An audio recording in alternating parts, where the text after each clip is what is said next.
48 teams from around the globe with more than 500 players gathered in January, Anna, but we are down to just 8.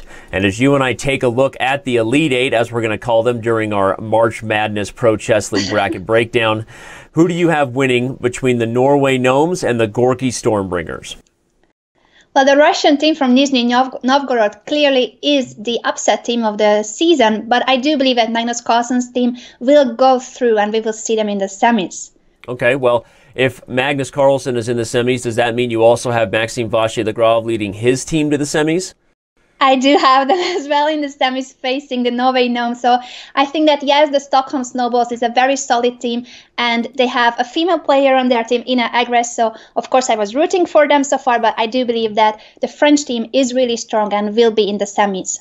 Okay, well, if the French team is there, that makes our left side of the bracket complete. We have Norway versus Marseille. But what about the matchup between the Montreal Chess Bras and the Buenos Aires Krakens?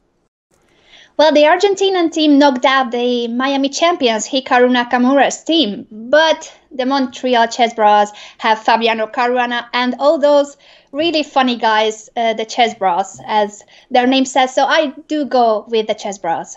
Yeah, too much humor there, too much hair, I think, with them on Hamilton. So cool probably we have the Chess Bras moving on there. But before we call this side of the bracket complete, we got to break down the crosstown rival matchup between the St. Louis Archbishops and the Webster Windmills. Who do you have moving on there?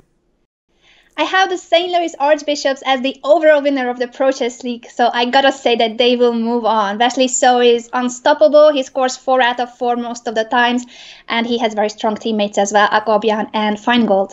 Yeah, well, if that's a 3GM lineup they're fielding, as I predicted as well, obviously both of us had to take the Bishops in that round since we had them in the finals.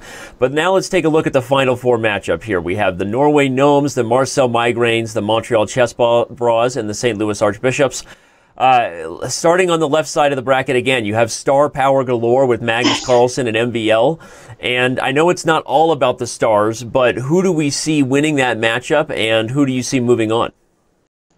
Well, I do believe that the Norwegians will move on, although the French team has 3 stars. Besides Maxime Vachier-lagrave, Etienne Bacro is in the team, and also Yannick Gozzoli, 3 very strong grandmasters. And the board 4 is Remy Zagreb, a young star, so his rating is clearly lower than his strength. The same goes for the Norwegian team, because they have a FIDE master, soon international master on board 4. He's now 2400. But when the ratings were taken in September, he was only 1900. So that makes a strong team for the Norway Gnomes. Yeah, and that means that probably this match may come down to the victories or lack thereof of the board 4s, right? It's not just Magnus Carlsen and MVL, but everybody else on the team. I think for the bracket challenge that you and I have laid forth for us here in this segment of Chess Center, we're both going to take the Gnomes to move on, even though I had the Marseille Migraines originally. I didn't know that Magnus Carlsen was going to be so committed. I think if he's playing, I have a hard time seeing Norway losing right now. Back to the other matchup, the Bras and the Archbishops. I think you could almost argue that that matchup right there might be for the championship. I would take both the Chess Bras and the Bishops. It's so sad that they will face each other before that.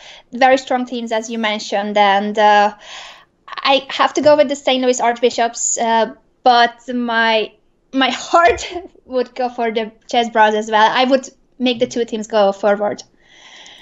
Yeah, I think it's going to maybe come down to the board 4s there. We have huge star power with Wesley So. Is it going to be Fabiano Caruana? Is it going to be Anish Giri for the Chess Bras?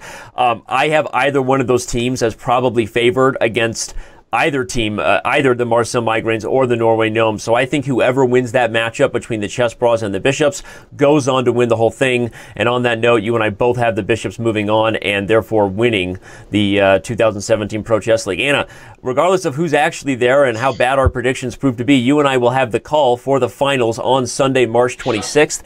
Everybody can be there, and they'll even have some time to maybe make fun of my bracket. As we can see horrible. Here. I'm sorry to say that, Danny.